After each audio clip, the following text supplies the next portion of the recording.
Alright, so this is the coding walkthrough video for Starbeast, not prototype, Starbeast 1.3.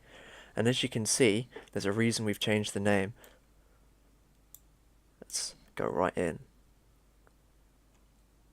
So yeah, oh, gizmos, go away. As you can see, we've done a lot of work. This is the reason why prototype 1.2's update was quite small, because I was concentrating, well, as a team we were concentrating heavily on getting this working. So 1.3 is essentially a merging update.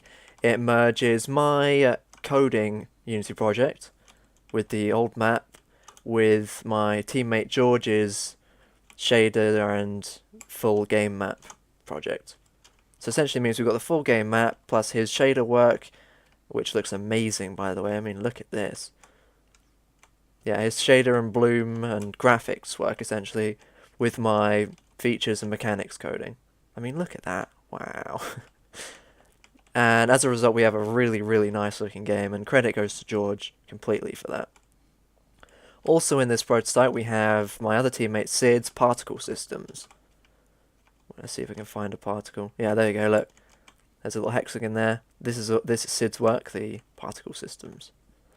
So what I'm going to do now is just demonstrate, because I didn't make the code for the shaders or this map, so I'm not going to go through that, because it's my teammates' work. I'm going to go through all the changes that I've personally made this week.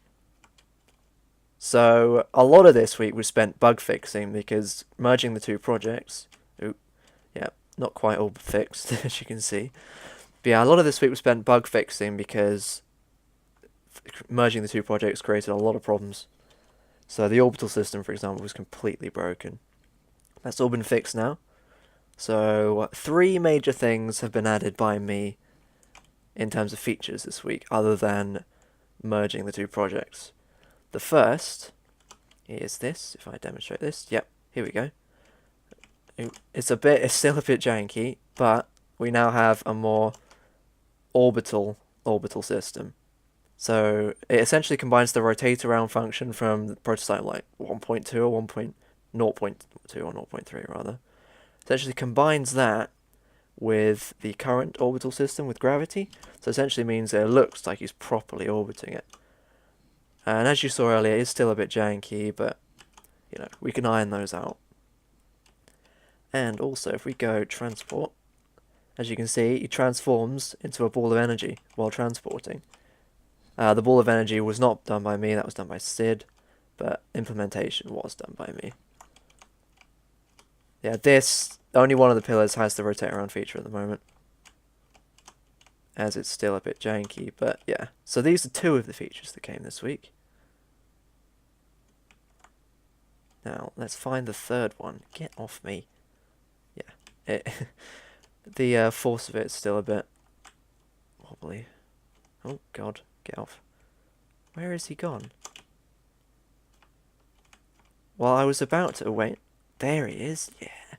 So as you can see, oh god, no, isn't like me. I forgot about that. Yeah. As you can see, we now have a roaming AI.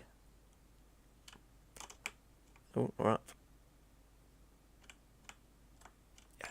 So we've got a roaming AI essentially that roams about the map freely, but once you get within his on-trigger sphere collider, or once you get near to him, as the game will show, he will come after you and attempt to kill you.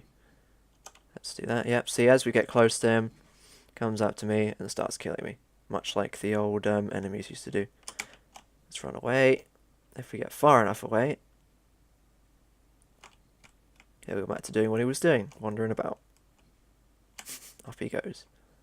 So yeah, the 3 main features added in this update, as you saw, were the new rotate around orbital function, the transforming into a ball of energy, and the AI system. The AI system has been the biggest change this week. One thing that's been talked about for a very long time is the need for wandering AI, as well as just the boss fights. So that's one thing I tried to tackle this week. So I'll go through the code for that now. So it's actually a lot simpler than it looks. Basically what we do is we have a great deal of booleans and floats that we set here, move speed and rotate speed, you know, the standard movement. And we have a bunch of integers that we set up in an IE enumerator. And what this does, so here for example, it's a random range between 1 and 4, and a random range between 1 and 3. So these ones, they basically pick a random number when the IEnumerator is running. So this one, for example, is the amount of time the AI is rotating. So it can be between 1 and 3 seconds, which the IEnumerator will select randomly. And then we have the amount of time that he waits before rotating again. That's between 1 and 4 seconds. And then this is the amount he actually rotates in degrees. No, it's not. I tell a lie. This is which direction he rotates in, left or right. So it's between 1 and 2, 1 being left, 2 being right. And it's 0 and 3 because it's buggy and it compensates for it essentially. And this one is a similar one to up here, basically how long the AI waits before rotating again between 1 and 3, and how long he actually moves for between 1 and 5. So what that essentially means is you get random movement with the AI as it basically wanders about the map.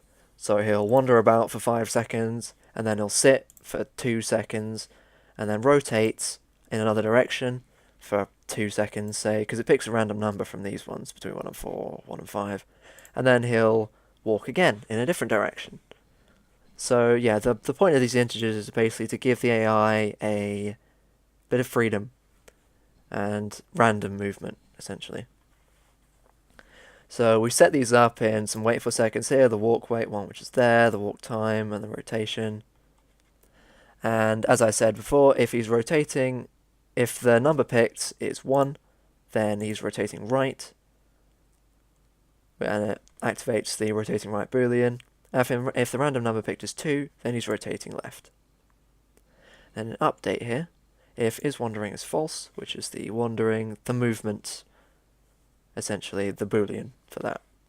Then start the coroutine up here. If he's not moving, then start the coroutine.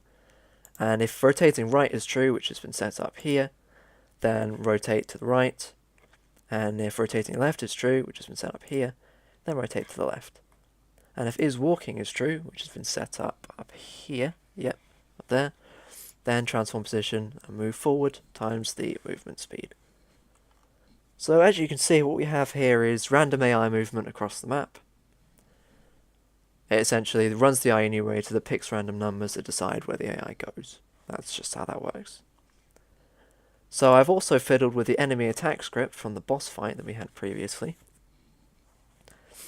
What this basically does now is instead of attacking the player on the on-trigger sphere collider that the Hydra used to have, it only damages the player when the AI is in physical contact with them. So what we have here is on trigger enter, which is, if you go to the cube, yeah, if we zoom out, he's got a box collider there and a sphere collider all around him. And if the player enters the sphere collider, then player follow is true, which essentially means he follows the player about. And if he exits that on-trigger sphere collider, then following is false. And then this is the code from the previous Hydra boss fight system. Basically, if the player collides with that box collider, then player in range is true and he can damage him, which is the code done down here. Yeah, player in range and he attacks him.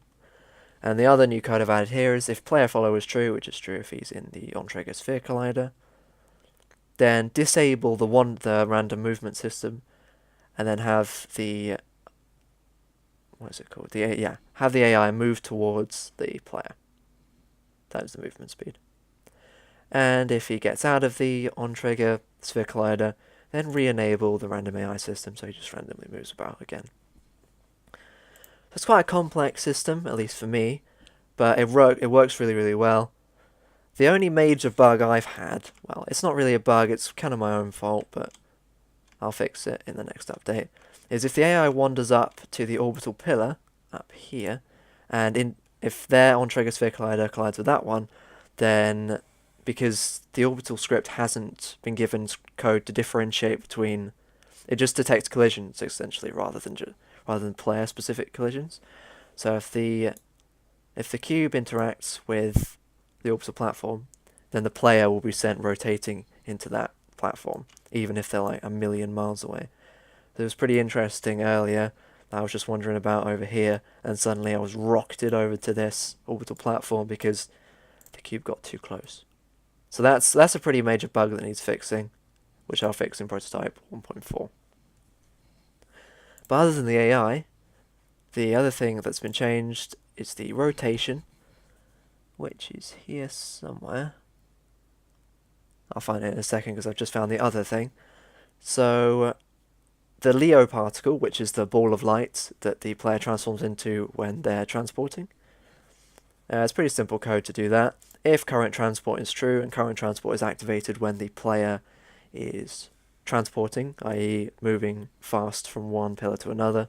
This boolean was set up in a previous update.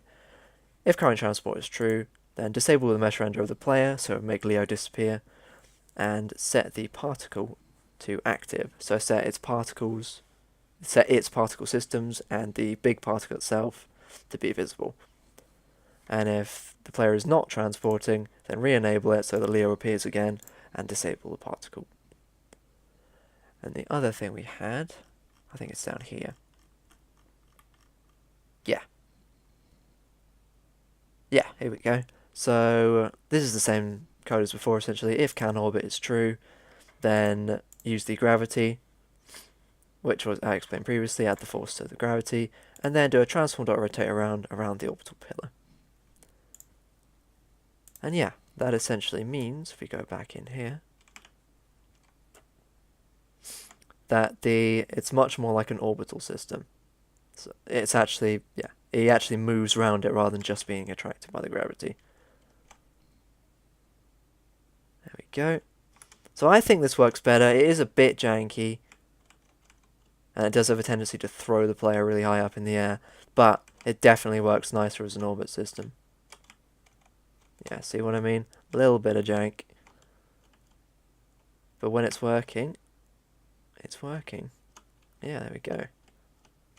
And then we move over to there, transport. And yeah, so those are the big changes for this week. Obviously I won't go through all of the code for the map. That'll be done by George, I would imagine. But yeah, big changes. And a whole lot of bug fixing on the horizon.